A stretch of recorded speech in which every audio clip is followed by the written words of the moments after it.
Hello, everyone, and welcome to our LinkedIn Live. I'm Ian McRae, and I head up editorial and content here at LeadsCon. We are officially in the countdown to LeadsCon 2026. Registration is booming. Our exhibit hall is almost sold out at the MGM Grand in Las Vegas this April, and the energy in the performance marketing world is at an all-time high. The landscape of our industry is undergoing its most radical transformation for the past couple of decades. And today we're joined by a panel of experts from PX to discuss this and give you a sneak preview of April's keynote session taking place in LeadsCon in Las Vegas. But first, let's meet our panel of experts. Nick, if we could start with you.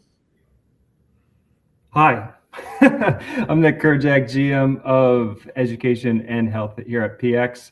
Been here for about a month, but have been in the EDU space and touching on health for a very long time at this point. Terrific.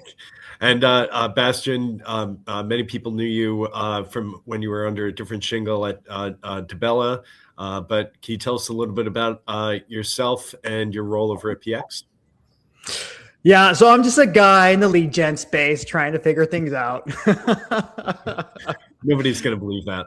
Yeah, that was my line way back in the day. I don't think I can sell it now. But yeah, no, I'm so excited to be here at PX. I'm the general manager of home services, so very much enjoy my role as translator, seeing the other side of the coin, having the same conversation, but on a different side of the table. So I think it's really interesting seeing how the sausage is made. So I think net, it just allows us to better serve our, the clients, the ones we're lucky enough to work with at PX, and then, all the many conversations we get to have throughout the years with great people like you, yourself, Ian. So I'm very excited.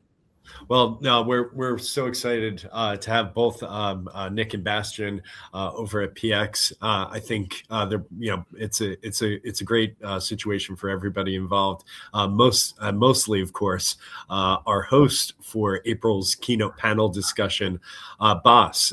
For the very few that might not already know who you are, Bas, could you tell us a little bit about yourself? 100%, Ian, and thank you so much for inviting this greater PX group for today's session. I'm really excited to have both my wingmen on our side to discuss predictions that we're going to go through in today's session. So my name is Bas Offers. I'm the co-founder and chief operating officer at PX, and really excited about not only this session, but obviously everything that's out to come related to LeadsCon, our favorite show of the year. Terrific. Well, we're glad, and we'll hope to keep that going as your fave show. Well, today we're going to be talking a little bit about assumptions. As I alluded to in our intro, this is a rapidly transforming space, the performance marketing and lead gen industry right now. It's a critical moment in time. Mm-hmm. So we have some assumptions that people have just been kind of working under and operating under for the past, decade or so. We're going to kind of challenge those. We're going to talk through with our panel to see where their head is at with these general industry assumptions. So we're going to jump right to it. The first one, we've always operated under this idea of more leads equals more growth. But is that really reflective today or even going forward? Will marketers still optimize for lead volume? What will be the North Star metric in 2030? Bas, why don't you go first? Most certainly. And let me just start by saying that we're sharing our points of view on this particular session. But obviously, in the meantime, we're collecting industry survey results. So as every year, we are sending out the State of the Industry survey prior to LeadsCon. So we invite everyone within the industry to share their opinion, which we'll talk about on stage at the beginning of the show. But we don't have those results yet. So mind you, we're really talking about our predictions in this particular session today. And then at LeadsCon, we'll dive a little bit more into the results of everything that we've gathered. It's an interesting question, Ian, to kick it off with, because surprisingly, I think today we still see that many companies, many brands have lead volume or fixed cost per lead programs as their main KPIs. They're just needing to fill the amount of lead volume in order to keep their call center busy.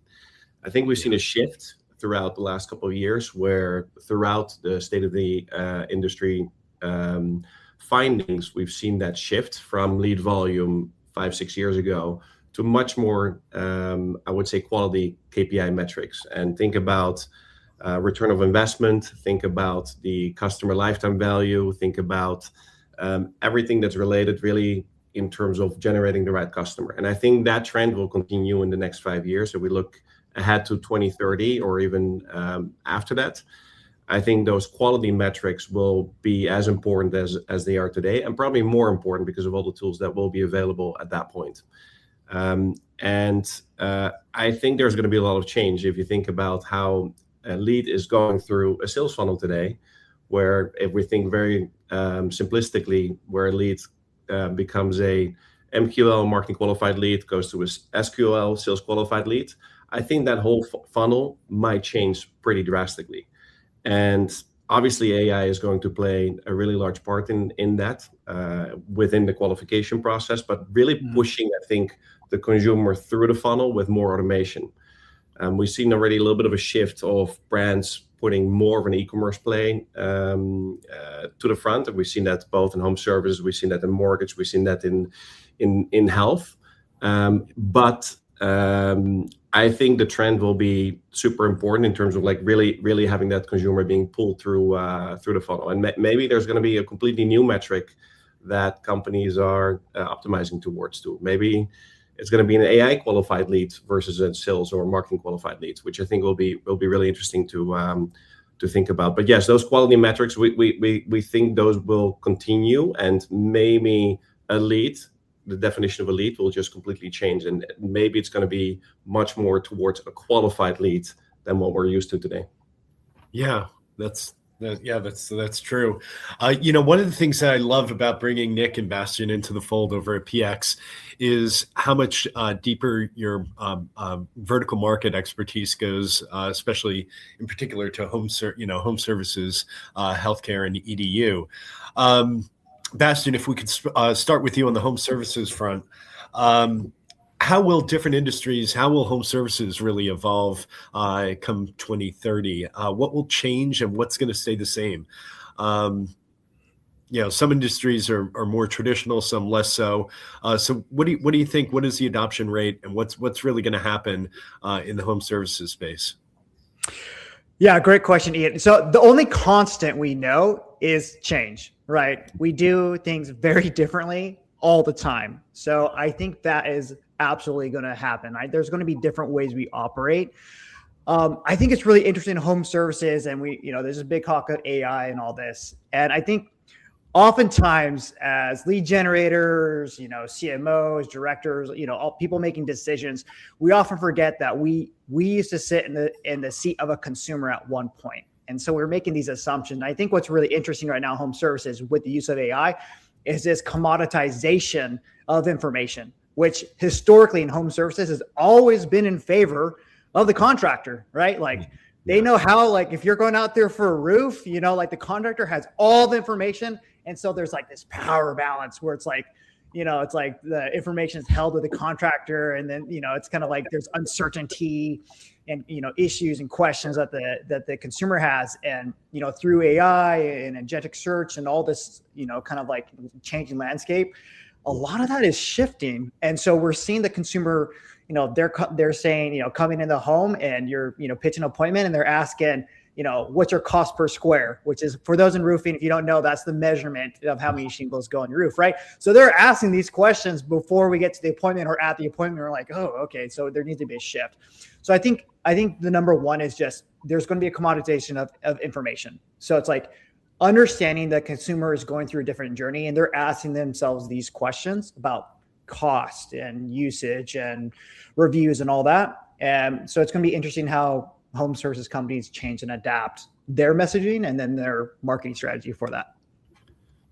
Yeah, excellent. Well, Nick, let's what about, can you talk to a little bit to the EDU sector? How do you envision this going over there? EDU is so much different than home services. Like, we don't have something like price where we're holding close to the chest. Everything is very, very transparent. The compliance makes it so, right? We don't want to do any bait and switches. We don't want to pull in people who aren't ready for school. It's very important that we're transparent and tell people exactly what they're going to get from joining the school, right? So from that aspect, I don't think much will change. The North Star metric for EDU has always been cost per enrollment. It's like, yes, we want lead volume. Yes, we want to be able to drive as many calls to the call center, but we want to do it at the right price.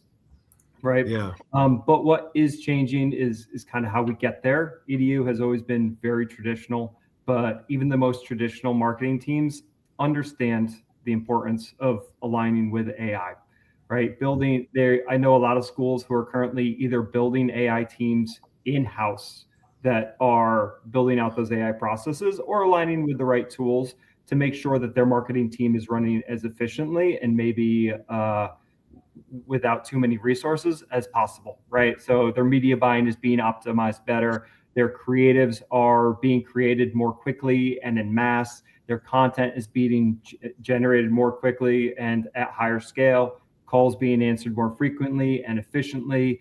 And really, compliance, a big part of that is getting even more buttoned up, not only internally with their media buys, but with their lead gen partners, right? So, and I think lead gen partners will always have a space in that marketing tool, in that marketing plan, and their tools are our tools are going to be at the forefront of AI as well.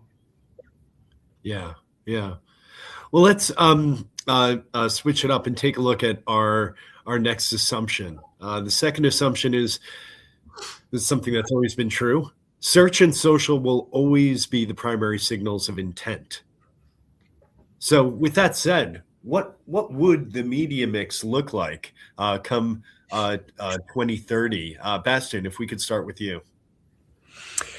Yeah, so we're in this like zero-click landscape right now, right? Which is you have your AI summaries, and then everyone's running an SEM budgets. Like, what the hell is going on? We're asking ourselves a lot of questions. We're like, oh, well, how do we actually do attribution? Because it's being less one-to-one these days, right? It's less one-to-one. It's like, an SEM budget's closer to managing a billboard on the side of the road right now, because it's like very different to manage. But I think it's the biggest shift I see, and to just be concise, is the demographics on Medium, right? Like, fast forward 2030, like if a lead comes through search, it's kind of like having an AOL.com, domain address, right? It's like, I think it's going to be this kind of older demographic that's going to utilize the traditional like SEM, click, Google stuff. And I think most of the times, a lot of it will be driven through, either direct contact or utilizing some AI summaries, or, kind of the big thing in the mix right now, which we don't have. We have a lot of questions, not a lot of answers, is what does an AI ad platform look like, right? And I think a lot of dollars will shift to there. Yeah. Boss, your thoughts? It's so hard to predict what a media mix is going to look like, because I think when you would have asked the question 10 years ago or 15 years ago, many people would have predicted that some of the channels that are still being used a lot today would not be used that much anymore. So think about direct mail. If we look backwards in direct mail, I think a lot of brands stepped away from direct mail, but somehow direct mail has made a large comeback. And it has made a large comeback because of more targeting capabilities, smarter audience segmentations, and everything that I think we're going to see AI going to do in all the channels that we're used to today as well. So is email going to change drastically? Maybe. Will email still be part of the media mix? I think so. Paid email will definitely be still part of the media mix. The other part that I think is going to be interesting to think about, and probably everyone is reading quite a lot about it in the news currently, with some of the updates that are being made by not only ChatGPT, but also Gemini and some of the other models, is agent-to-agent communication. How is that going to change the way how information is being requested, or even how a quote is being generated or requested by a consumer today? And in the last update of Google Gemini, you can literally book your travel, give a prompt to AI, and then AI will go through the websites and find the right travel options for you. And I think we're going to see that quite a bit, where there's going to be more agent-to-agent communication or agent-to-website communication in that regard. And I don't think we can really comprehend yet on how the consumer is going to act differently in terms of their search behavior, because it's still a type of search, but it definitely, to Bastian's point, search is not going to be like the search that we know today. Yeah, yeah. Well, Nick, along on, you know, in I guess a related topic, you know, if we're talking about the allocation of third-party leads, what does that look like there? Do you see that tracking up or down in terms of volume? Any thoughts there, Nick? I mean, EDU is just so resilient. So many people thought this vertical would go away, especially with the compliance issues a few years ago. But even since then, nobody's really bullish on EDU. It's just not a very sexy vertical overall. But what it is it's very consistent. It keeps performing, right? So when the job market dips, that's when EDU rises, right? And so with the rise of AI, we've already seen the impact it has in the job market, right? Amazon laying off a ton of people, Intel, Microsoft, right? So it's not an easy job market out there right now. It's only going to get harder for many, many different job types. AI has taken off. It's not a bubble. It's the real deal, right? Like Sam Altman of OpenAI is saying, all right, has had a bet with his friend of like, what is going to be the first billion-dollar company that only has one employee, right? Okay. So it's only going to get harder. And those people in the job market will have to make a decision, right? They're going to have to either stick in there with their current education and experience. They're going to have to level up what they're currently doing, or in many, many, many situations, they're going to have to completely pivot on what jobs in education they're going to do. So I think EDU in the next 5 years, fortunately or unfortunately, is poised for really great growth. Yeah, absolutely. Nick, I think you just pushed a bunch of registrations for some of your clients out there. That's a reality. Bastian, what about home services? How does that apply there? Yeah, I think it's been most on like the service providers and vendors, like with the use of AI. I love everyone in home services, but we're 10 years, like we're where mortgage was 10 years ago from a technology investment standpoint, from a utilization of data and information. So I think home service companies are going to utilize AI through their vendors, right? It's these lead generators, it's the aggregators, it's service providers through CRMs, etc.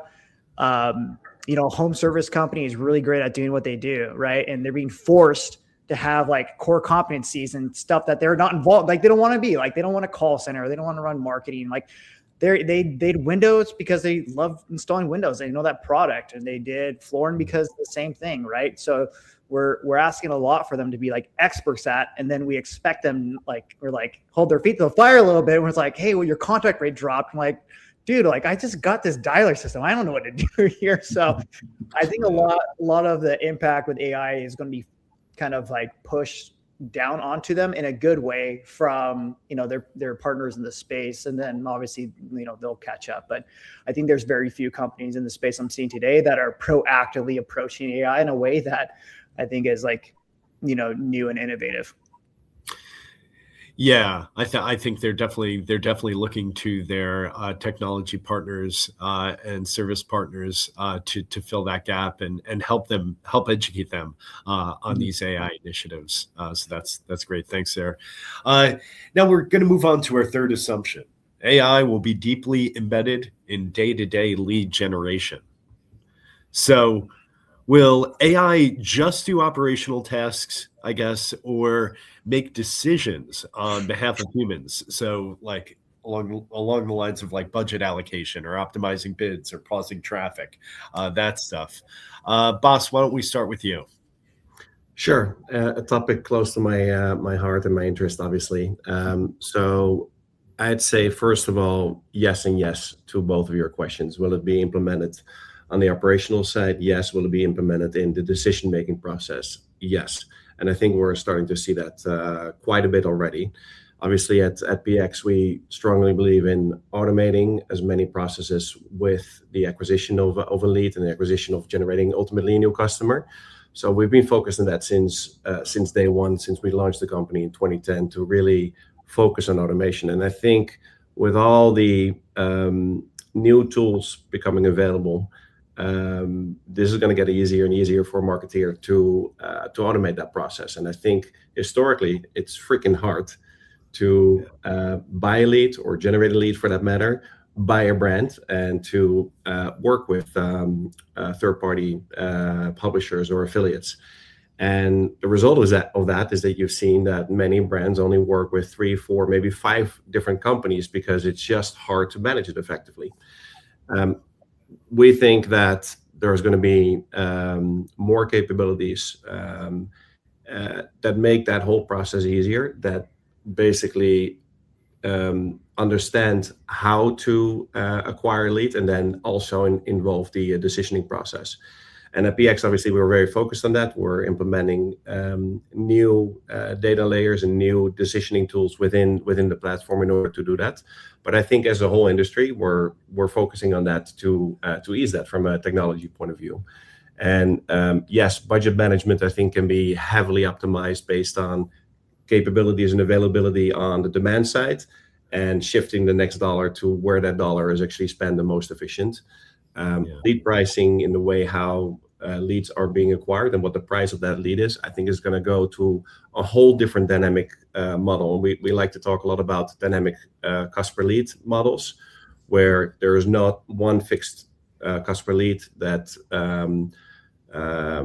that's really the right price per lead. I think that model is going to go completely further with all the data that's going to be available for data modeling as well.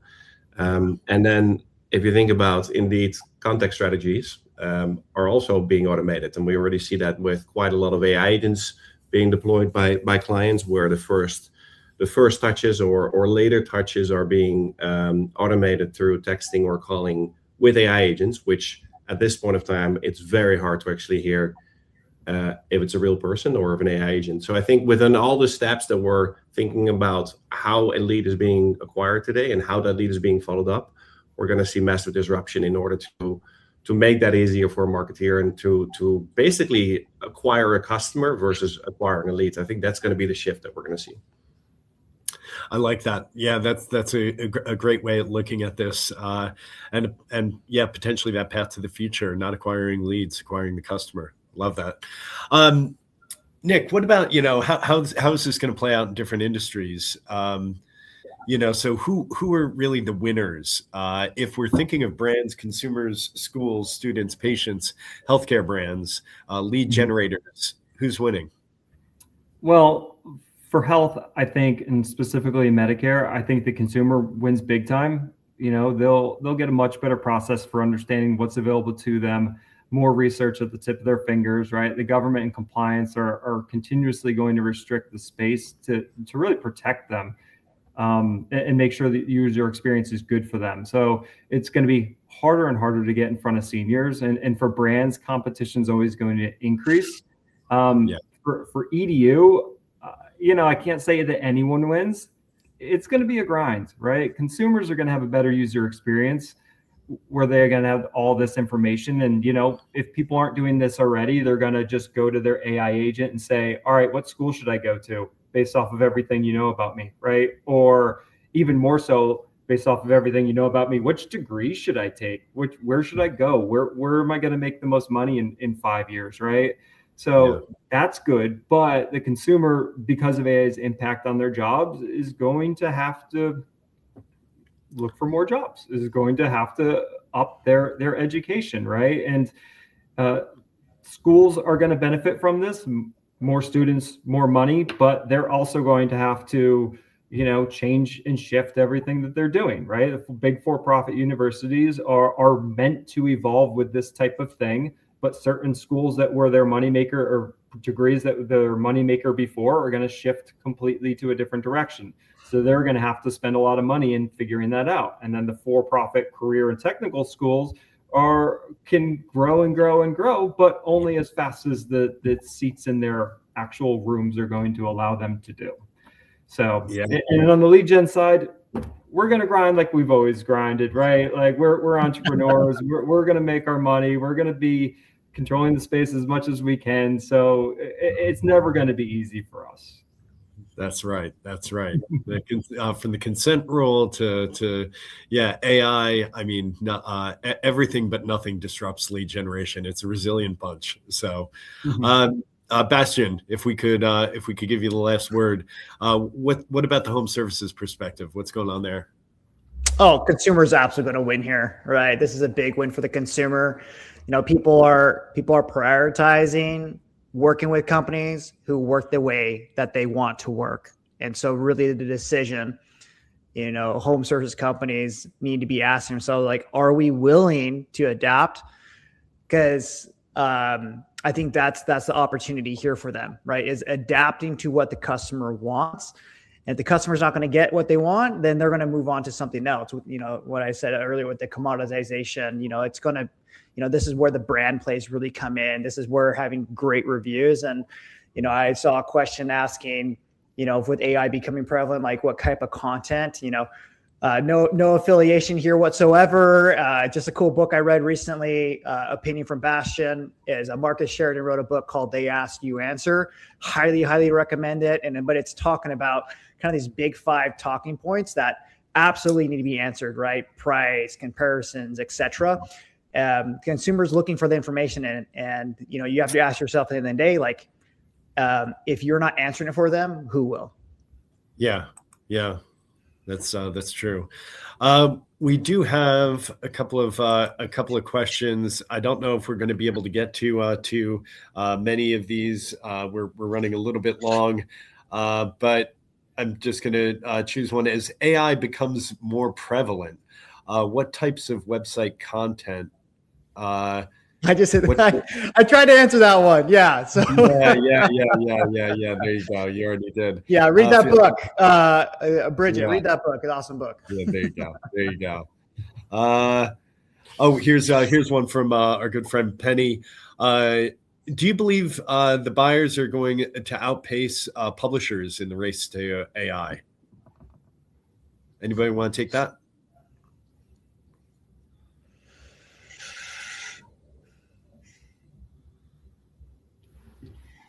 What do we mean as far as buyers? Are we talking actual advertisers? And then, yeah, I don't know if we have a qualifier there. All right. Well, we'll follow up. I guess there's only one real answer there. That's you're gonna have to come out to LeadsCon. LeadsCon is taking place April 22nd to the 24th. Most importantly, though, the state of the industry survey. Please fill that out. You can find a link in the comments on LinkedIn. Please fill that out. It really is the biggest reveal of the year for the lead gen industry in the performance marketing space. We're so happy to be joined by the folks from PX today. Thank you so much for Nick, Bastian, Bas. Thanks for joining us. We're so lucky to have you. We're really looking forward to this session. It's taking place Thursday, April 23rd, that morning. But come into town early. Get there for first thing on the 22nd, April 22nd. Our room block is selling out quick. So make sure that you get booked at the MGM Grand. So you could stay close to all the action. But again, thanks to the team at PX, from the entire team here at LeadsCon. Thank you so much. We'll see you again next month right here on LinkedIn Live with a little bit more insight into PX's keynote. Enjoy the day, everyone. Thank you so much, Ian. See you. Cheers. Bye-bye.